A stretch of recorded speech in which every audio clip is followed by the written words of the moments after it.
میدان احد وچ حضرت امیر حمزہ دے دوویں ہتھاں 'چ تلواراں سن تے آپ دونوں تلواراں نال لڑ رہے سن۔ اب مولوی خادم کے ہاتھوں میں طاقت نہیں ہے تلوار اٹھانے کی، تو اس کو یہ حق تو نہیں نہ پہنچتا کہ وہ تلوار کی نفی کر دے۔ میں بزدل ہوں نا، مجھ سے تلوار نہیں اٹھائی جاتی، لیکن میں حضور کی تلوار کی نفی کیسے کر سکتا ہوں؟ میں امیر حمزہ کی تلوار کی نفی کیسے کر سکتا ہوں؟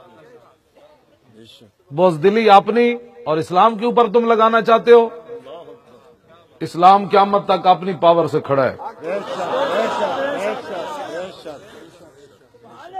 یہ مولویاں پیراں دی پاور نال نہیں کھڑیا تے نہ تہاڈی عوام دی پاور نال کھڑیا۔ اساں تے اسلام نال کی کچھ کر چھڈیا بابا، یہ تے اپنی پاور نال کھڑیا۔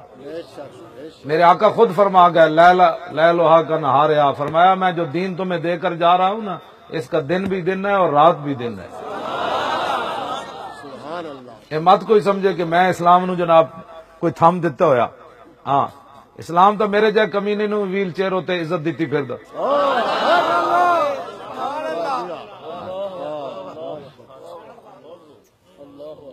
ہاں جی، جب اسلام نو ضرورت پوے تو پھر مولانا بھی اندر داخل ہو جان تے جناب اور پیر بھی اندر بہ جان، کیونکہ مولوی خادم دی پگڑی کھل گئی تو پھر تو بڑا نقصان ہونا ہے۔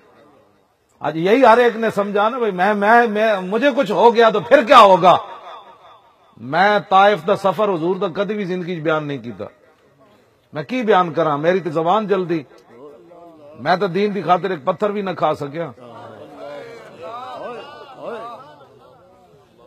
مولوی تو پیر دی خاطر دین دی خاطر ایک ہتکڑی بھی نہ لوا سکے تے پیر اپنی جتیاں چموا، یہی لوگوں دستے رہے ساڑیاں جتیاں چمو بڑا ثواب ملے گا۔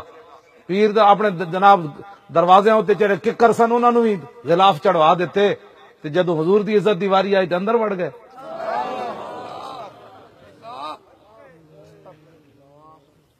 یہ تو حشر کو ہوگا یہ معلوم کہ جیتا کون اور ہارا کون۔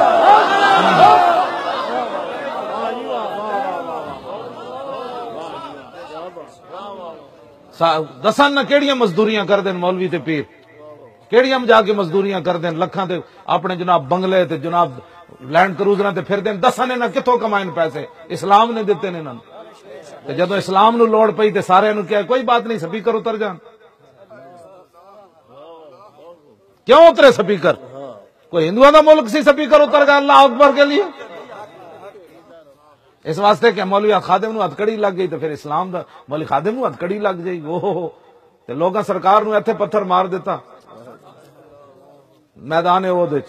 ہن اگلی گل تو میں بیان ہی نہیں کردا، ساڈے دن تے سلامت ہیں۔ جے قیامت والے دن حضور نے بلا لیا سارے مولویاں پیراں نو کہ میرے نام تے کھا کے تے ہتکڑی بھی نہ لوا سکے میرے دین واسطے، میں کدی بھی معذرت خواہ نہ دین یہود و نصارہ تے جا کے نیشنلٹیاں لے کے تے ممتاز قادری کو قاتل کہنا اور ہے، ہاں جی ممتاز قادری کے خلاف 13 گھنٹے تقریر کرنا اور ہے، اور پھانسی کا پھندا لگاؤ ہو کانسٹیبل تو پھانسی کے پھندے کو دیکھ کر مسکرانا اور ہے۔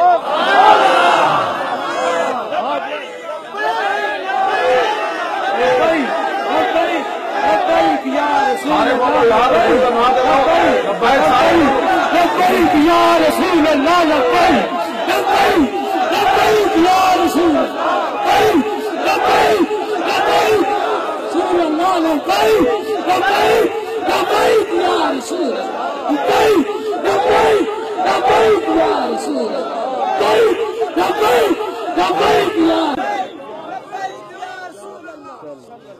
میرے آقا نے اپنی شانیں خود بیان فرمائی ہیں۔ آج ہولیوں اور دیوالیوں پر جا کر کہنا کہ جو بھگوان کہتا ہے وہ بھی ٹھیک کہتا ہے، جو رب کہتا ہے وہ بھی ٹھیک کہتا ہے، جو مورتی کو پوجتا ہے، بتاؤ پھر حضور کی آمد کا مقصد کیا تھا؟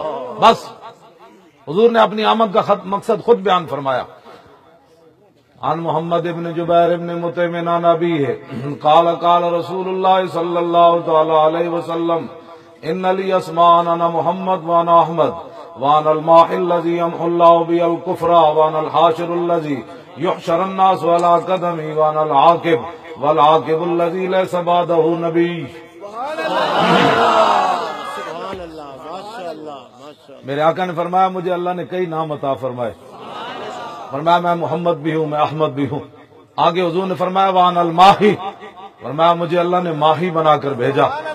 پھر حضور نے ماہی کی تشریح مولویوں اور پیروں پر نہ چھوڑی، مطلب یہ حالات کے مطابق کوئی اور ہی تشریح کرتے رہیں.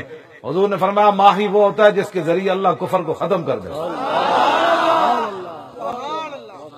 حضور نے تو خود فرمایا میں کفر مٹانے آیا. آج کفر کے ساتھ جفے ڈال کر تم کہتے ہو ہم حضور کے دین کی بڑا خدمت کر رہے ہیں. تم مورتیوں کے دودھ چڑھانے پر تم کیا سمجھتے ہو کہ پاکستان اس لیے بنا تھا؟ اٹھو، رہنا سدا تھے کوئی نہیں.